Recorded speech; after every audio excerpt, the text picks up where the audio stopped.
Salut les amis, ce soir je reçois une troupe de danse et je me suis dit que c'était une très bonne occasion pour vous montrer le type d'éclairage que je fais. C'est un fond blanc, c'est super simple, super classique, mais comme c'est la première fois que je vous montre un plan d'éclairage, je me suis dit autant commencer par un basique. Bien entendu, le plan d'éclairage que je vous montre, c'est mon plan d'éclairage. Il faut l'adapter à vos conditions, à vos flashs, mais je pense que déjà vous aurez des bonnes bases. Alors, la première chose que je vais faire, je vais essayer de faire de la lumière la plus homogène possible.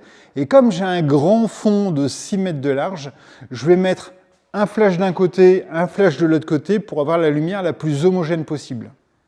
Alors, il y a autant de techniques pour faire un fond blanc que de photographes. Moi, la technique que je vais utiliser, c'est la technique de la boîte à lumière. Alors, je ne vais pas utiliser une vraie boîte à lumière pour éclairer mon fond, je vais en créer une. En fait, je vais juste prendre un panneau de polystyrène, un deuxième panneau de polystyrène pour faire un angle et je vais mettre mon flash à l'intérieur.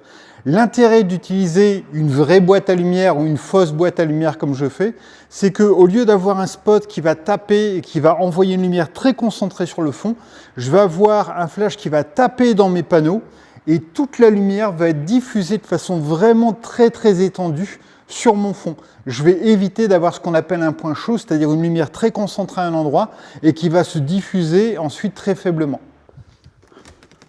Mon premier panneau, ensuite le deuxième panneau qui fait l'angle.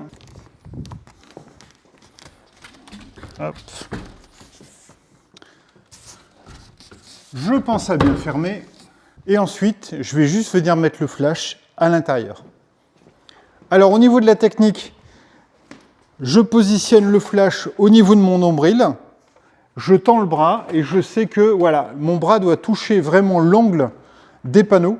Et je sais que le flash sera toujours positionné au même endroit, quel que soit l'endroit où je vais me trouver. Et le flash de gauche et le flash de droite seront positionnés exactement au même endroit. On se retrouve de l'autre côté du cyclo. Alors ici, il y a une particularité, c'est que j'ai un mur blanc. Donc je ne suis pas obligé de venir mettre un panneau de polystyrène pour venir renvoyer la lumière. Je vais juste positionner mon deuxième panneau exactement à la même distance, au même aplomb que le premier. Voilà. Et même système, je reprends mon flash au niveau du centre et je tends le bras. Je sais qu'ils seront positionnés au même endroit. Je vais bien dans l'angle. Alors, les plus observateurs l'auront remarqué et les gens qui font régulièrement des stages avec moi l'auront vu. Le premier flash avait un grand bol. Or, ce flash-là a un petit bol. Et je peux vous assurer que, à même puissance, la lumière qui est diffusée et l'orientation de la lumière est vraiment très différente.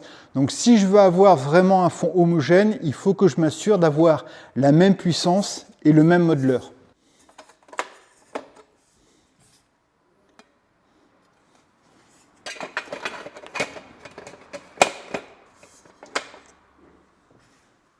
Alors, au niveau du flash, je vais le régler à environ 100 joules.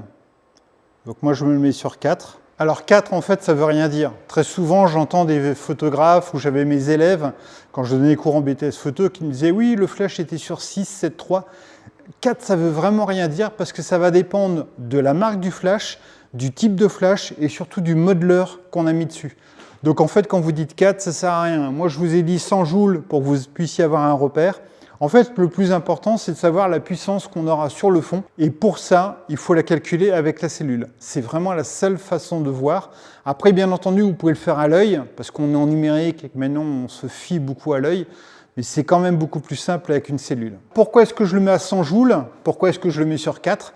Simplement parce que je sais que si mon flash de gauche est à 4 et que le flash de droite est à 4, j'aurai un fond qui sera à 8,05.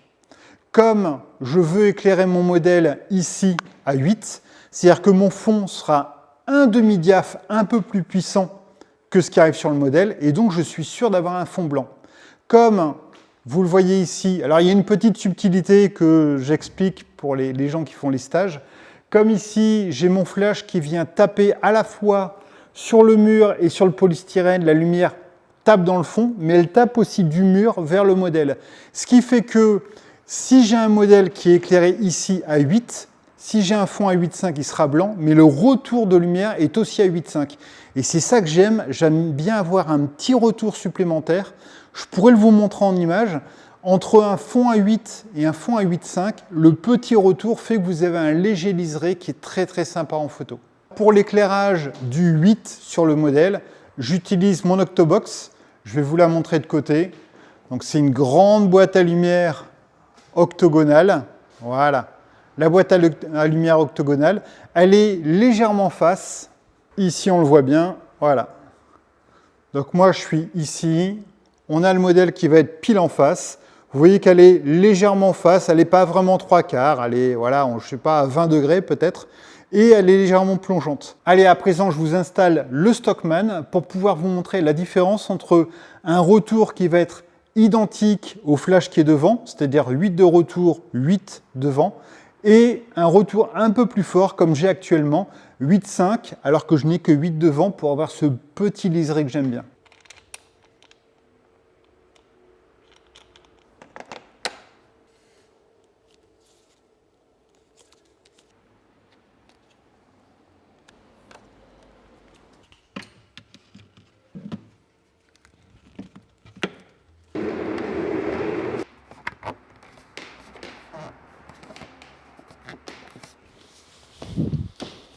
Allez, premier test.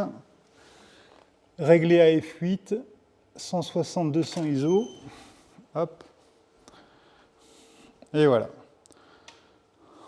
Donc on voit que c'est nickel. Pour l'instant, au niveau des ajustements, j'ai absolument rien fait. Tout est vraiment à zéro. Mais j'ai mon petit fond comme j'aime. Alors le truc que je voudrais vous montrer, c'est que ici, j'ai un fond qui est bien blanc. J'ai des paramètres qui sont vraiment à zéro. Mais surtout, ce qui est intéressant, c'est que vous voyez le petit liseré là que je cherchais. Alors, j'ai toujours ma lumière qui est bien contrastée parce que on sent que le flash vient d'un côté et ensuite on a une ombre de l'autre côté, d'accord, ici. Mais c'est ça qui est intéressant, c'est que ce fond blanc et surtout ce retour à 8,05, donc un demi-diaph de plus, vient rééclairer un petit peu mon modèle et vient me donner un petit liseré.